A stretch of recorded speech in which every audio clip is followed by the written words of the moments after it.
సభాధ్యక్షులు, వేదిక మీద ఉన్నటువంటి పెద్దలు, వేదిక ముందు ఉన్నటువంటి మిత్రులారా, పెద్దలారా, ఈ సమావేశము ఉదయం బాబుభాయ్ అన్న ఫోన్ చేసినప్పుడు మధ్యాహ్నం భోజన కార్యక్రమం కూడా 1 గంటకు వస్తే సరిపోతుంది అనుకున్నాం.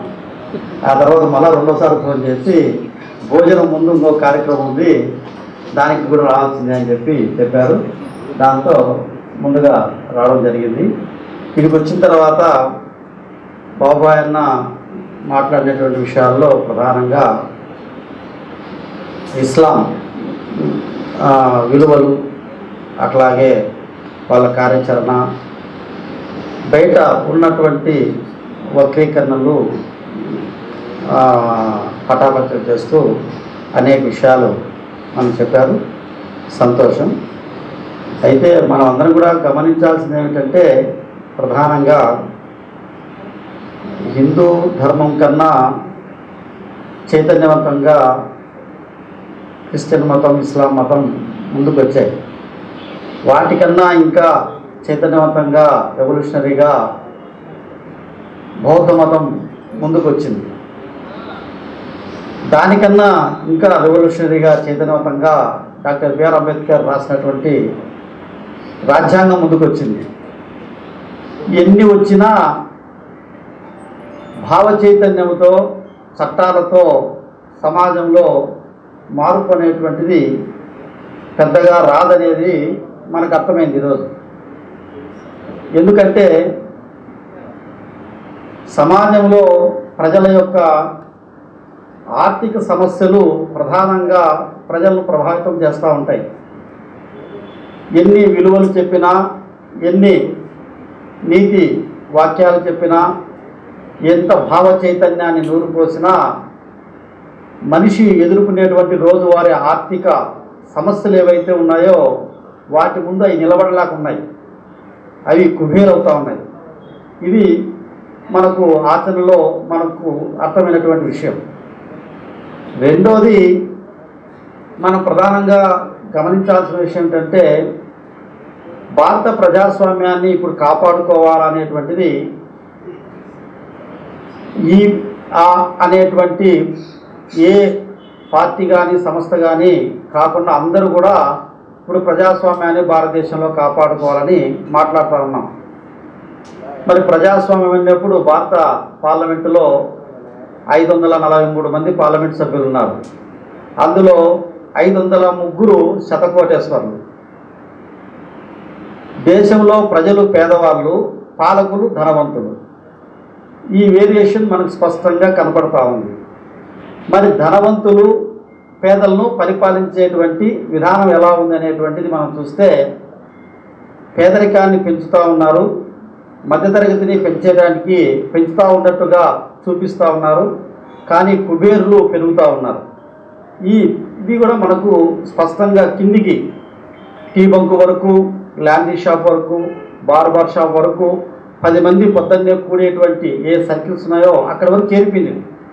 దేశంలో కుబేర్లు పెరుగుతూ ఉన్నారు, పేదలను మభ్యపెడుతూ ఉన్నారు, మధ్యతరగతి ప్రజలను మభ్యపెడుతున్నారు అనే విషయం కింది వరకు వెళ్ళిపోయింది. మరి దీన్ని మార్పు ఎట్లా అనేటువంటిది ఇప్పుడు అందరిలో జరుగుతున్నటువంటి చర్చ.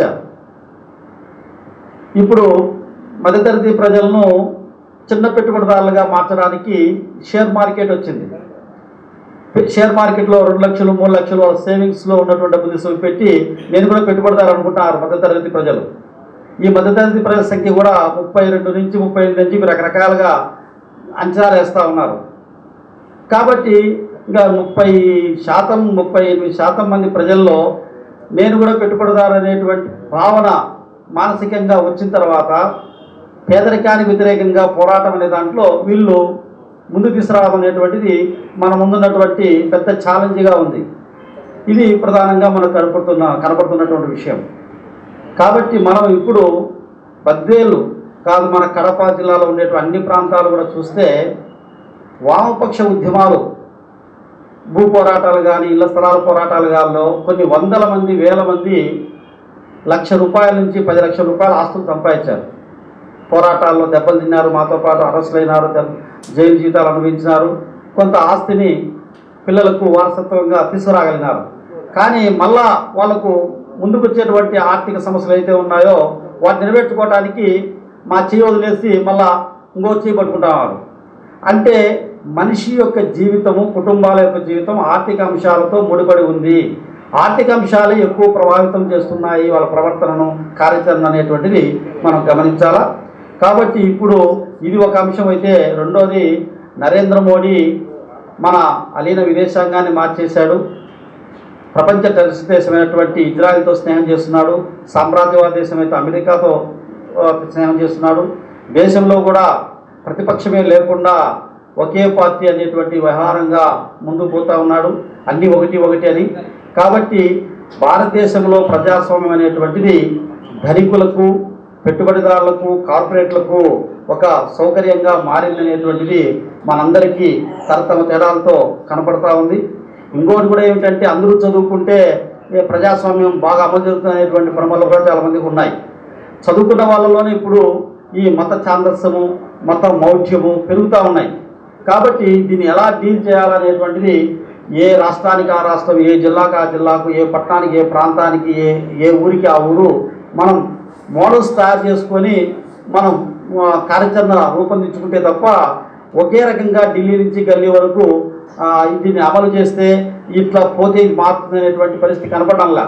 కాబట్టి మనందరం కూడా జాగృతితో ఎక్కడికక్కడ ఎప్పటికప్పుడు ఎవరికి వారము సమిష్టిగా ఈ మార్పుకు ప్రయత్నం చేయాలని తెలియజేస్తూ ఈ అవకాశం ఇచ్చినటువంటి అందరికీ ధన్యవాదాలు. సెలవు.